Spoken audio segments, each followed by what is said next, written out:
ಇದು ಚಾಕ್ಲೇಟ್. ಹೌದಾ, ಇದು ಚಾಕ್ಲೇಟ್. ಹಿಂಗ್ ಸರ್ ತಗೊಂಡೆ ಇನ್ನೊಂದು ಸ್ಟೈಲ್ ತೋರಿಸ್ತಾ ಇದ್ದಾರೆ ನೋಡ್ರಿ. ಇದು ಚಾಕ್ಲೇಟ್. ಹಿಂಗ್ ತಗೊಂಡೆ, ಹಿಂಗ್ ತಗೊಂಡ ಮತ್ತೇನ್ ತಗೊಂಡೆ, ಇಲ್ಲಿಗೆ ಬಿಟ್ಟಿದ್ದ. ಮತ್ತೆ ಕರೆಕ್ಟಾಗಿ ಹಿಂಗ್ ತಗೊಂಬಂದ ಇಲ್ಲಿಗೆ ಬಿಟ್ಟೆ,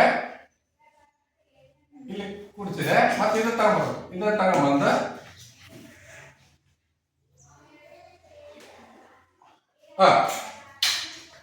ಎಷ್ಟು ಪಾಯಿಂಟ್ ಆತದ?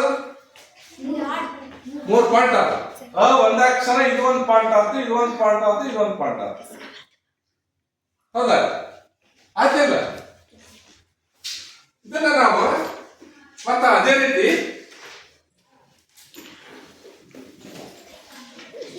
ನೋಡ್ರಿ, ಈಗ ಆಯ್ತು.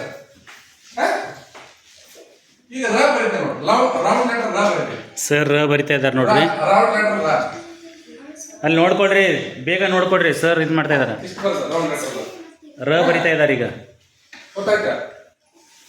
ನೆಕ್ಸ್ಟ್ ಇದನ್ನ ಫಾರ್ಮ್ ಇಲ್ಲಿ ಕೊಡ್ತಾನೆ. ಫಾರ್ಮ್ ಇದಕ್ಕೆ ಎಷ್ಟು? ಇದಕ್ಕೆ ಸವಾಗ. ಹೌದಾ? ನೆಕ್ಸ್ಟ್ ಇದನ್ನ ತಗೊಂಡ್ಬಂದು ಇದು ಏನೈತಲ್ಲ, ಈ ಕರೆಕ್ಟ್ ಇದನ್ನ ತಗೊಂಡ್ಬಂದು ಇಲ್ಲಿಗೆ ಕೂರ್ಸೋದು.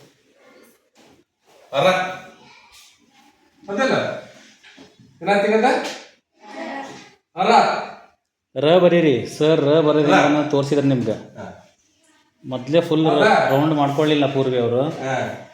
ರೌಂಡ್ ಇನ್ನೊಂದ್ಸಲ ನೋಡ್ರಿ, ಇನ್ನೊಂದು ನೋಡ್ಕೊಡ್ರಿ, ಪೂರ್ತಿದೆ ನೋಡ್ಕೊಡ್ರಿ. ಹಿಂಗ್ ಬರ್ದ ಇಲ್ಲಿ ತಂದ ಇದು ಅರ್ಧ ಕಂಸ ಮಾಡ್ಕೊಂಡ್ಬಿಡ್ಬೇಕು. ಹಿಂಗ ಅಷ್ಟೇ ಅವ್ರು ಮೊದ್ಲು ಬಿಟ್ಟಿದ್ದು. ಅರ್ಧ ಕಂಸ ಇಷ್ಟಕ್ಕೆ ಬಿಟ್ಟ ಹೌದಿಲ್ಲ. ಆಮೇಲೆ ಇಲ್ಲಿಂದ ಏನ್ ಮಾಡ್ಬೇಕು? ಕೊಂಬು. ಇಲ್ಲಿಂದ ಇದಕ್ಕೆ ಕೊಂಬು ಸ್ಟಾರ್ಟ್ ಮಾಡೋದು. ಕೊಂಬು ಸ್ಟಾರ್ಟ್ ಮಾಡಿ ಹಿಂಗ. ಹೌದಾ?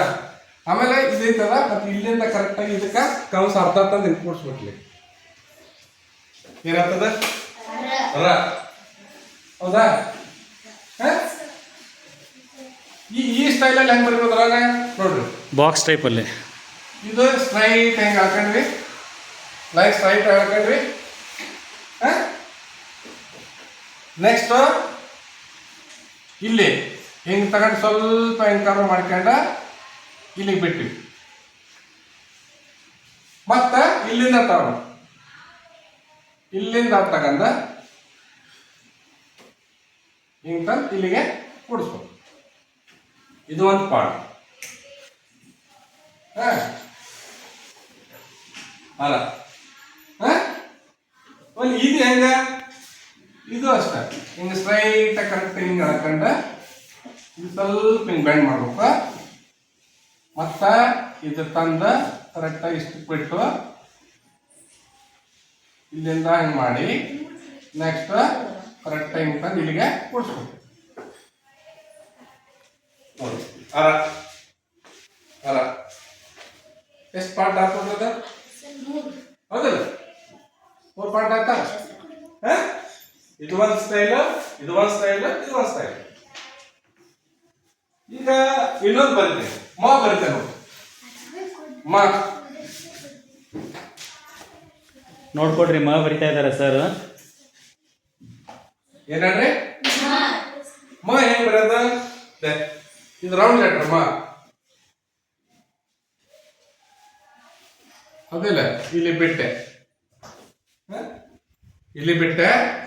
ಇದಕ್ಕೆ ಇಲ್ಲಿ ಕರೆಕ್ಟಾಗಿ ಹಿಂಗ ಗಂಟು ಸುಳಿ ಮಾಡಿ ಮತ್ತೆ ಇಲ್ಲಿ ತಗೊಂಡ ಇಲ್ಲಿ ಮಾಡಿ ಇಲ್ಲಿ ಬಿಟ್ಟು ಮತ್ತಿದ್ನ ಅಗೇನ್ ಹಿಂಗೆ ತಗೊಂಡ ಇಲ್ಲಿಗೆ ಬಿಡ್ಬೇಕಂತ ಬಿಟ್ರೆ ಒಮ್ಮೆ ಇಲ್ಲಿಂದ ಸ್ಟಾರ್ಟ್ ಮಾಡೋಕೆ ಇದೈತಲ್ಲ, ಇಲ್ಲಿಂದ ಕರೆಕ್ಟಾಗಿ ಹಿಂಗ ಸ್ಟಾರ್ಟ್ ಮಾಡಿ ಇಲ್ಲಿವರೆಗೂ ತಂದು ಮತ್ತೆ ಹಿಂಗೆ ಮಾಡಿ ಕರೆಕ್ಟಾಗಿ ಇಲ್ಲಿ ಬರೋದು. ಆ ನಂತರ ಮತ್ತೆ ಇಲ್ಲಿಂದ ಸ್ಟಾರ್ಟ್ ಮಾಡಿ ಇಲ್ಲಿಗೆ ಬಂದು ಕರೆಕ್ಟಾಗಿ ಹಿಂಗೆ ಕೂಡಿಸ್ಬೇಕು. ಆಮೇಲೆ ಮತ್ತೆ ಇಲ್ಲಿಂದ ಹಿಂಗೆ ಸ್ಟಾರ್ಟ್ ಮಾಡಿ ಇಲ್ಲಿಗೆ ಅರ್ಧ ಬಿಟ್ಟು ಇಲ್ಲಿಂದ ಎಳ್ಕೋಬೇಕಂತ ಕರೆಕ್ಟಾಗಿ ಇದೈತಲ್ಲ, ಇಲ್ಲಿಂದ ನೀಟಾಗಿ ಎಳ್ಕೊಂಬಂದ ಇಲ್ಲಿಗೆ ಬಿಡು. ಆರಾಮ ಅದಿಲ್ಲ. ಮತ್ತೆ ಇದನ್ನ ಹೆಂಗ್ ಬರಿಬೋದು? ಈ ಮಾನ ಕರೆಕ್ಟಾಗಿ ಹಿಂಗ ಒಂದು ಗೆರೆ ಎಳ್ಕೊಂಡ್ವಿ, ಇದಕ್ಕೆ ಇಲ್ಲಿ ಗಂಟು ಕೊಟ್ವಿ, ಮತ್ತೆ ಇಲ್ಲಿಂದ ಸ್ವಲ್ಪ ಹಿಂಗ್ ಮಾಡಿ ಹಿಂಗ್ ಮಾಡಿ ಗೊತ್ತಾಯ್ತಾ. ಆಮೇಲೆ ಇಲ್ಲಿಂದ ಸ್ಟಾರ್ಟ್ ಮಾಡ್ಕೊಂಬ, ಇಲ್ಲಿಂದ ಸ್ಟಾರ್ಟ್ ಮಾಡಿ ಇಲ್ಲೇ ಬಿಟ್ಟ ಇಲ್ಲಿಂದ ತಗೊಂಡೆ ಇಲ್ಲಿಗೆ ಒಂದು ಕೂಡಿಸು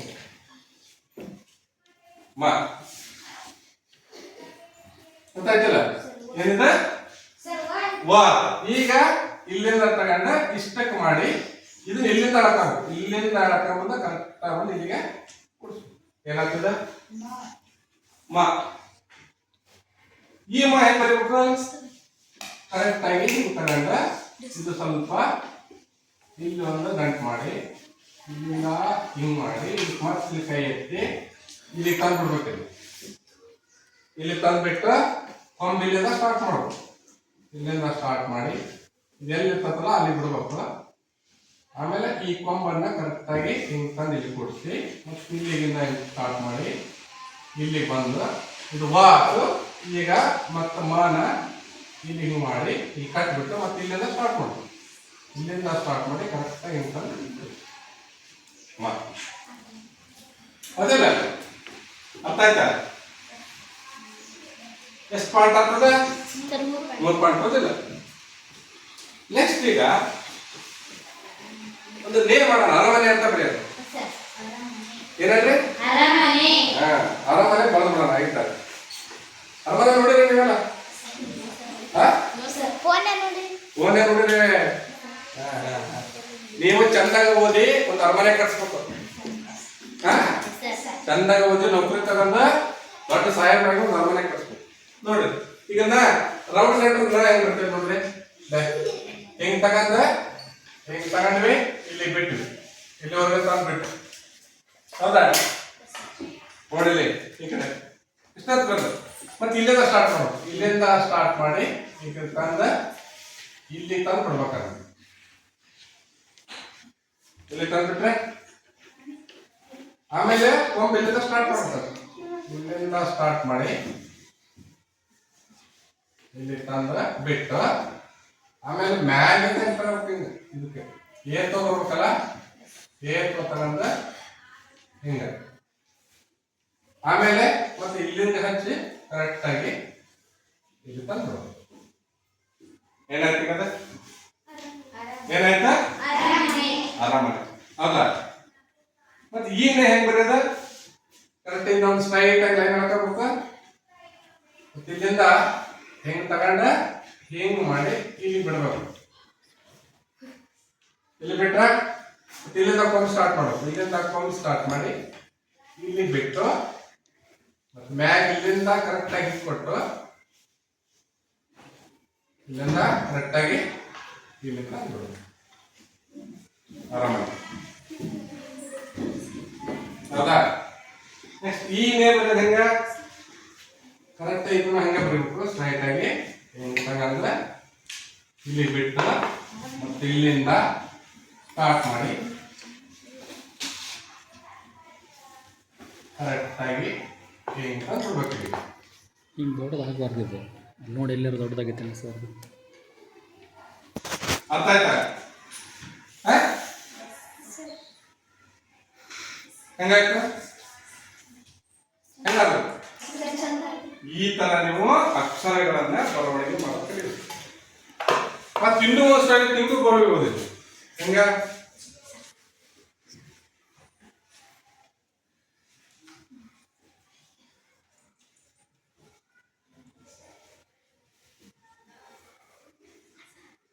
ಹಂಗೂ ಬರೀ, ಅದು ಅಷ್ಟಾಗಿಲ್ಲ ಹಂಗೂ ಬರೀ.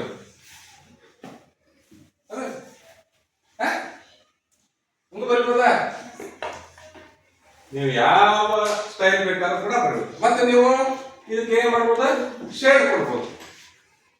ಹೌದಿಲ್ಲ? ಶೇಡ್ ಅದನ್ನ ಆಗಲೇ ಕೊಟ್ಟಲ್ಲ, ಈ ತರ ಇನ್ಸೈಡ್ ಕೊಟ್ರ ಇನ್ನೂ ಕೂಡ ಚೆನ್ನಾಗಿ ಕಾಣಿಸ್ತದೆ. ಶೇಡಿಂಗ್ ಕೊಟ್ಬಿಟ್ರ ನೋಡಿ. ಈಗ ಅಕ್ಕ ಶೇಡ್ ಕೊಟ್ಟೆ, ಹಿಂಗಾಯ್ತು. ಶೇಡ್ ಕೊಟ್ಟೆ ಇಲ್ಲಿಗೆ ನೆಲ ರಾಕ ಶೇಡ್ ಕೊಟ್ಟೆ ರಾಕಿ ಹಿಂಗ್ ಮಾಡಿ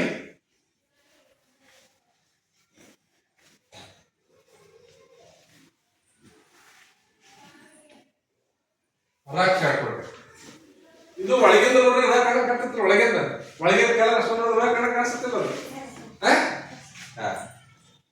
ಆಮೇಲೆ ಮಕ ಸೈಡ್ ಏನ್ ಕೊಡ್ಬೋದು ಮಕ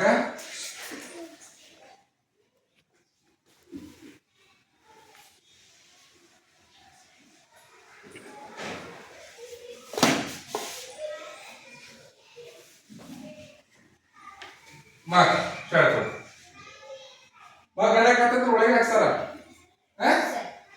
ಆಮೇಲೆ ಮತ್ತೆ 4 ಇಂಚ್ ಸೈಡ್ ಕೊಡ್ಬೋದ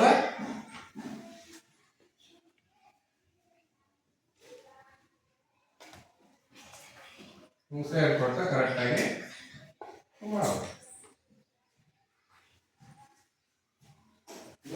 ಇವೇನುವ ಬರವಣಿಗೆಯ ವಿನ್ಯಾಸ ಬರವಣಿಗೆಯ ವಿನ್ಯಾಸ ರೂಢಿ ಮಾಡ್ಕೊಂತೀರಲ್ಲ ರೂಢಿ ಮಾಡ್ಕೊಂತೀರಿ ನೋಡೋಣ ನೆಕ್ಸ್ಟ್ ನಾ ಬರೋದ್ರೊಳಗನ ಚೆನ್ನಾಗಿ ನೀವು ಯಾರು ಬರ್ದು ತೋರಿಸ್ತೀರ ಅವೆಲ್ಲವೂ ಕೂಡ ಇದಕ್ಕೂ ಕೂಡ ನಾವು ಹಿಂಗ ಸೇಡಿಂಗ್ ಕೊಡ್ಬೋದು ಇದಕ್ಕೂ ಕೂಡ ಹಿಂಗ ಸೇಡಿಂಗ ಹೆಂಗ್ ಕೊಡ್ಬೋದು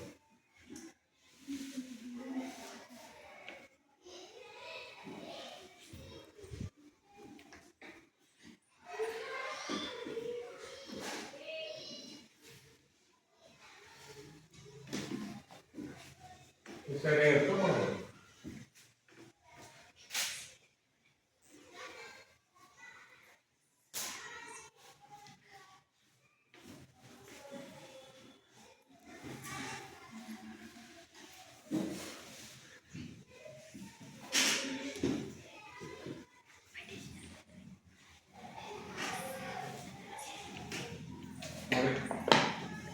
ಅದಲ್ಲ ನೆಕ್ಸ್ಟ್ 4 ಕೊಡ್ಬೋದು ನೆಕ್ಸ್ಟ್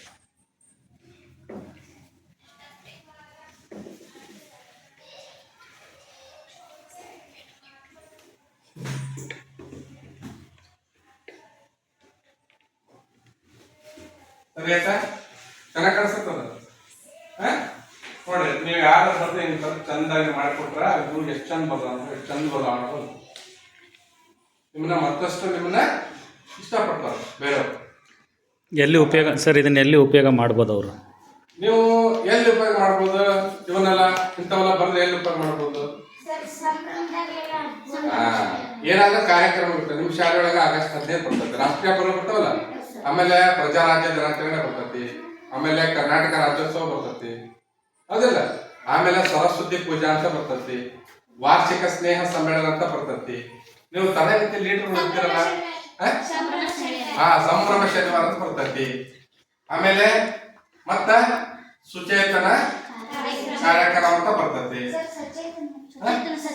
ಸಚೇತನ ಹೌದಿಲ್ಲ ಸಚೇತನ ಕಾರ್ಯಕ್ರಮ ಅಂತ ಬರ್ತೈತಿ ಸರ್ ಇವ್ರ ನಿಜ ಜೀವನದಲ್ಲಿ ಇದನ್ನ ಎಲ್ಲಿ ಬಳಸ್ಕೋಬಹುದು ನೀವು ಇದನ್ನ ನಿಜ ಜೀವನದಲ್ಲಿ ನಿಮಗೆ ನನಗೆ ಯಾವ್ದು ಉದ್ಯೋಗ ಸಿಗಲಿಲ್ಲಪ್ಪ ಅಂದ್ರ ಇದನ್ನ ಚೆನ್ನಾಗಿ ಟ್ರೈನಿಂಗ್ ತಗೊಂಡ್ರೆ ನೀವೇನ್ ಮಾಡ್ಬೋದು ಬೋರ್ಡ್ಗಳ ಅಂಗಡಿಗಳ ಬೋರ್ಡ್ ಬರಲಿಕ್ಕೆ ಹೌದಲ್ಲ ಅಂಗಡಿಗಳ ಬೋರ್ಡ್ ಬರಲಿಕ್ಕೆ ಆಮೇಲೆ ನಂಬರ್ ಪ್ಲೇಟ್ ಕಾರ್ಗೆ ನಂಬರ್ ಪ್ಲೇಟ್ ಹಾಕಕ್ಕ ಕಾರ್ ಮೇಲೆ ಬರೆಯಕ ಬೈಕ್ ಮೇಲೆ ಬರೆಯಕ ಬ್ರಷ್ ತಗೊಂಡು ಇದೇ ತರ ಬ್ರಷ್ ತಗೊಂಡು ಕೂಡ ನೀವು ಬರೀಬಹುದು ಪೇಂಟ್ ಮತ್ತು ಬ್ರಷ್ ಬಳಸಿ ಇದೇ ತರ ನೀವು ಬರ್ಲಿ ಅಂದ್ರ ನಿಮಗೆ ಒಂದು ಬೋರ್ಡಿಗೆ 500 ರೂಪಾಯಿ 1000 ರೂಪಾಯಿ ತಗೋಬಹುದು ಆ ಮೂಲಕವಾಗಿ ನೀವೇನ್ ಮಾಡ್ಬೋದು ನಿಮ್ಮ ಜೀವನವನ್ನ ಚೆನ್ನಾಗಿ ನಿರ್ವಹಣೆ ಮಾಡಬಹುದು ಅರ್ಥ ಆಯ್ತಾ ನಾನು ಓದಿದ್ದೆ ನನಗೆ ಯಾವ್ದು ಉದ್ಯೋಗ ಇಲ್ಲ ಅಂದ್ರೆ ಈ ರೀತಿಯಾಗಿರ್ತಕ್ಕಂಥ ಒಂದು ಕ್ಯಾಲಿಗ್ರಫಿಯನ್ನ ಬಳಸ್ಕೊಂಡ ಬಹಳಷ್ಟು ಸುಂದರವಾಗಿರುವಂತಹ ವಿನ್ಯಾಸಗಳನ್ನ ಹೊಂದಿರತಕ್ಕಂಥ ಅಕ್ಷರಗಳನ್ನ ಬರೆದು ಒಂದು ಬೋರ್ಡ್ ಬರೆದು ಅದೆಲ್ಲ ಒಂದು ಅಂಗಡಿಗೋ ಅಥವಾ ಇನ್ಯಾವುದೋ ಒಂದು ಫ್ಯಾಕ್ಟ್ರಿಗೋ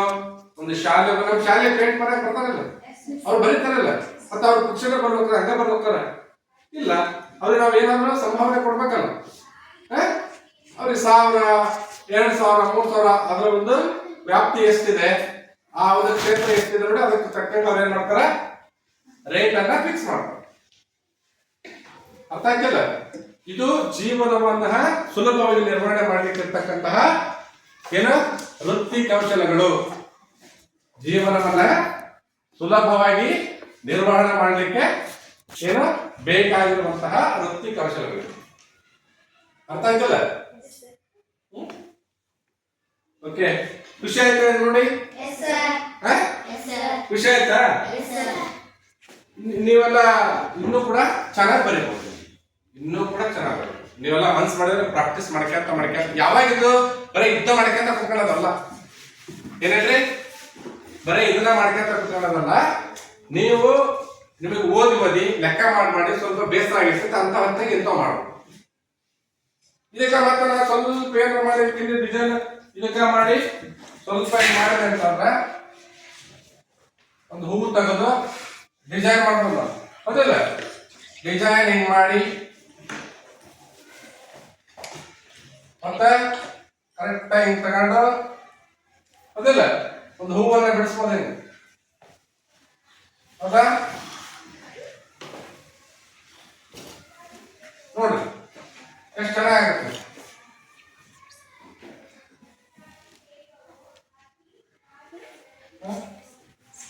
ಹಿಂಗ್ ಮಾಡಿ ನೋಡ್ಕೊಡ್ರಿ ಸರ್ ಬಿಡಿಸೋದನ್ನ ನೋಡ್ಕೊಡ್ರಿ. ಗೊತ್ತಾಯ್ತಲ್ಲ? ಮತ್ ಇದಕ್ಕೆ ಏನಾವಂದ್ರೆ ನಾವು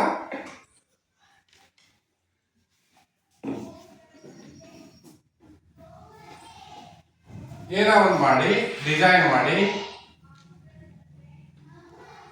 ಹೌದಾ?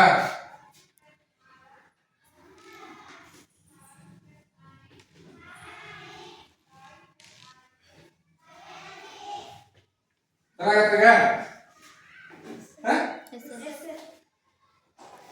ಮತ್ ನಾವು ಇದಕ್ಕೆ ಒಂದು ಡಿಸೈನ್ ಮಾಡ್ಬೋದು.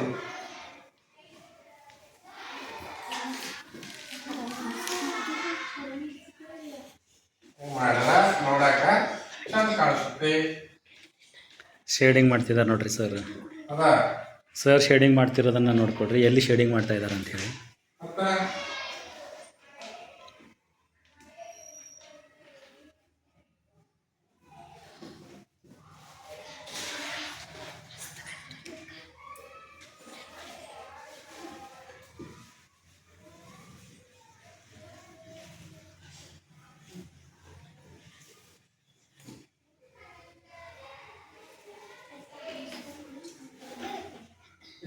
ಚೆನ್ನಾಗತ್ತ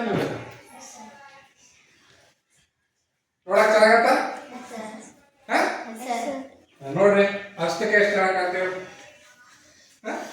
ಇಂಥವಲ್ಲ ನೋಡಿ, ಅದ್ರಾಗ ಏನು ಬಹಳ ವಿಶೇಷತೆ ಇಲ್ಲ. ಹಿಂಗ್ ಚೆನ್ನಾಗಿ ರೂಢಿ ಮಾಡ್ಕೋಬಹುದು.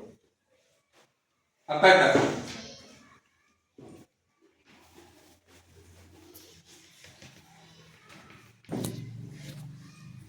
ಈ ರೀತಿಯಾಗಿ ನೀವು ನಿಮ್ಮ ವಿರಾಮದ ಸಮಯವನ್ನ ಏನ್ ಮಾಡ್ಬೋದು? ಇಲ್ಲಂದ್ರೆ ಯಾವ ಸಮಯವನ್ನ? ವಿರಾಮದ ಸಮಯ ಇರ್ತದಲ್ಲ, ಸಮಯದ ಸದ್ಬಳಕೆ ಅಂತ ಕರಿತೇವಲ್ಲ. ಸಮಯದ ಸದ್ಬಳಕೆ ಅದಕ್ಕೊಂದು ಮೌಲ್ಯ ಅದು. ಸಮಯದ ಸದ್ಬಳಕೆ ಐತಲ್ಲ, ಅದೊಂದು ಮೌಲ್ಯ. ಅದನ್ನ ನಾವು ಈ ರೀತಿಯಾಗಿ ಬಳಸ್ಕೊಂಡ್ರೆ ನಾವು ಬೇರೆ ಬೇರೆದನ್ನ ಕಲಿಬಹುದು, ಹೊಸದನ್ನ ಕಲಿಬಹುದು. ಮತ್ತೆ ಇದು ನೀವು ಮಾಡ್ಕೊಂತ ಹೋದ್ರೆ ಮತ್ತೆ ಇದಕ್ಕೆ ತಂತ್ರಜ್ಞಾನವನ್ನ ಬಳಸಿ ಇದಕ್ಕೆ ಮತ್ತೊಂದು ಹೊಸ ಸ್ಪರ್ಶವನ್ನ ಕೊಡಬಹುದು. ಅರ್ಥ ಆಯ್ತಾ? ಈಗ ನಿಮ್ಮ ವಿಜ್ಞಾನ ಶಿಕ್ಷಕರು ಇದ್ದಾರೆ, ಗಣಿತ ಶಿಕ್ಷಕರು, ಅವರು ಬಹಳ ಅತ್ಯುತ್ತಮ ಶಿಕ್ಷಕರು. ಅವರಿಗೆ ತಂತ್ರಜ್ಞಾನದ ಬಗ್ಗೆ ಹೆಚ್ಚಿನ ಜ್ಞಾನ ಇದೆ. ಅವ್ರೇನ್ ಮಾಡ್ತಾರೆ, ನೀವು ಇಂಟು ಮಾಡಿದ್ರೆ ನಿಮಗೆ ಅವ್ರು ಏನ್ ಮಾಡ್ತಾರೆ, ಮತ್ತೆ ಒಂದು ಆ ತಂತ್ರಜ್ಞಾನವನ್ನು ಬಳಸಿ ಇನ್ನೂ ಚೆನ್ನಾಗಿ ಮಾಡ್ಬೋದು ಅನ್ನೋದನ್ನ ನಿಮಗೆ ಅವ್ರು ಏನ್ ಮಾಡ್ತಾರೆ, ಅದಕ್ಕೆ ಎಡಿಟ್ ಮಾಡ್ಕೊಡ್ತಾರೆ. ಅರ್ಥ ಆಯ್ತು? ಓಕೆ. ಇಲ್ಲಿವರೆಗೂ ತಮ್ಮೆಲ್ಲರಿಗೂ ಕೂಡ ಕನ್ನಡದಲ್ಲಿ ಕ್ಯಾಲಿಗ್ರಫಿಯನ್ನು ಹೇಗೆ ಬರೀಬೇಕು ಅಂದರೆ ಅಕ್ಷರಗಳನ್ನು ಎಷ್ಟು ಸುಂದರವಾಗಿ ನಾವು ಬರೀಬೇಕು, ಬೋರ್ಡ್ಗಳನ್ನು ಹೇಗೆ ಬರೀಬೇಕು, ಜೊತೆಗೆ ನಿಮ್ಮ ಜೀವನದಲ್ಲೂ ಕೂಡ ಅದನ್ನು ನೀವು ಎಲ್ಲಿ ಬಳಸ್ಕೋಬೋದು, ಹೇಗೆ ಬಳಸ್ಕೋಬೋದು ಅನ್ನೋ ಮಾಹಿತಿಯನ್ನು ಕೊಟ್ಟಂಥ ಆತ್ಮೀಯರು, ಕಲಾವಿದರು, ಹಾಡುಗಾರರು, ಸಾಹಿತಿಗಳು ಮತ್ತು ಕ್ಯಾಲಿಗ್ರಾಫಿ ಆರ್ಟಿಸ್ಟು ಕೂಡ ಆಗಿರುವಂತಹ ಶ್ರೀ ಮಹದೇವ್ ಕರಿಯಣ್ಣನವರು ಸರ್, ನಮ್ಮ ಸುಡಂಬಿ ಕ್ಲಸ್ಟರ್ನ CRP ಅವರು, ಸೀರಿಯಲ್ ಆಗಿರ್ಬೋದು, ಯೂಟ್ಯೂಬ್ನಲ್ಲಿ ಇರುವಂತಹ ಅನೇಕ ಕಥೆಗಳಲ್ಲಿ, ಚಿತ್ರಗಳಲ್ಲಿ ಕೂಡ ಅವರು ಈಗಾಗಲೇ ಪಾತ್ರಗಳನ್ನು ಮಾಡಿದ್ದಾರೆ. ಅಂತಹ ಒಬ್ಬ ಕಲಾವಿದರು ನಿಮ್ಮ ಜೊತೆಗೆ ಒಂದಿಷ್ಟು ಮಾಹಿತಿಯನ್ನು ಹಂಚಿಕೊಂಡಿದ್ದಕ್ಕಾಗಿ ನಿಮ್ಮೆಲ್ಲರ ಪರವಾಗಿ ನಾನು ಅವರಿಗೆ ಧನ್ಯವಾದಗಳನ್ನು ಹೇಳ್ತಾ ಇದ್ದೀನಿ. ಧನ್ಯವಾದಗಳು ಸರ್. ಸರ್ ಒಂದು ಹಾಡು ಹೇಳ್ರಿ.